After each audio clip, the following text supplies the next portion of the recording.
For Air Force Chief Master Sergeant Carlos Francisco Damian, it all started here, San Francisco, California. It was here Damian found his inspiration to join the United States Air Force. I've always wanted to serve in some capacity. My father was a police officer, and I was raised by my mother and my stepfather. They're all hardworking individuals. Chief Damian's motivation to join the military was deeply rooted in his family, particularly his grandfather. My grandfather was from the Philippines and from Guam. My grandmother was from Guam. And they had 11 children. My dad's the second youngest of 11. And my grandfather joined the United States Navy. The Navy granted Damian's grandfather many opportunities, including citizenship. We'd go fishing, and he would just tell these stories about his life and what the United States of America meant to him, and what service meant to him.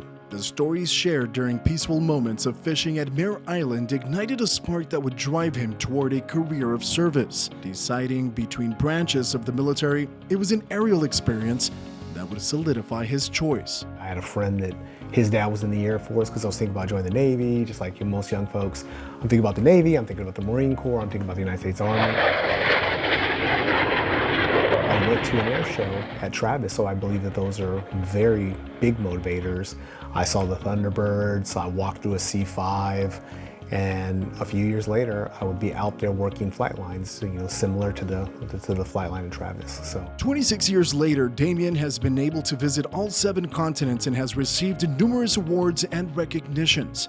However, as rewarding of a career as it's been, Damian says there have been some challenges along the way. What kept him in the Air Force was a profound demonstration of support during a critical time. My eldest son was born, and he was just about 3 pounds. And my mother didn't make a lot of money. My family couldn't get up there when he was born, and there was a medical issue. My wife at the time was going through the significant medical issue, so my son had to come out 7 weeks early. It was my Air Force family that helped me at one of the hardest times in my life.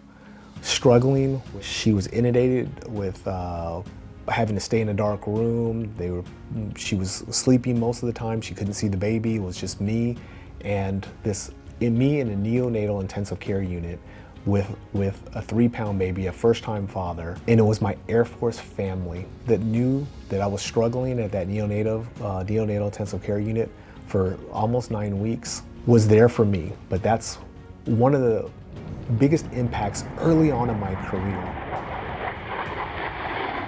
In retrospect, the turning point in Chief Damian's life came during an air show where the thunder of America's air power resonated with him. The strong bond with his grandfather leaving a lasting impression, but staying in the Air Force has been a compilation of experiences. His Air Force family rallied around him and his newborn child in a moment of desperate need, revealing a bond that goes beyond duty. I stayed in the Air Force because I believe wholeheartedly in what we do for our nation. That is not lip service. I believe that the men and women of the Department of the Air Force, that means the Air Force proper and the United States Space Force, I believe that we are just in the things that we do, and I want to be a part of this organization. I want to be a part of the United States Air Force. I'm not ready just yet, and I will don my Air Force retired hat with maybe a couple of pins, maybe a couple stickers on my car, maybe the conversations. I'm ready for those stories as a retiree as well, but not yet.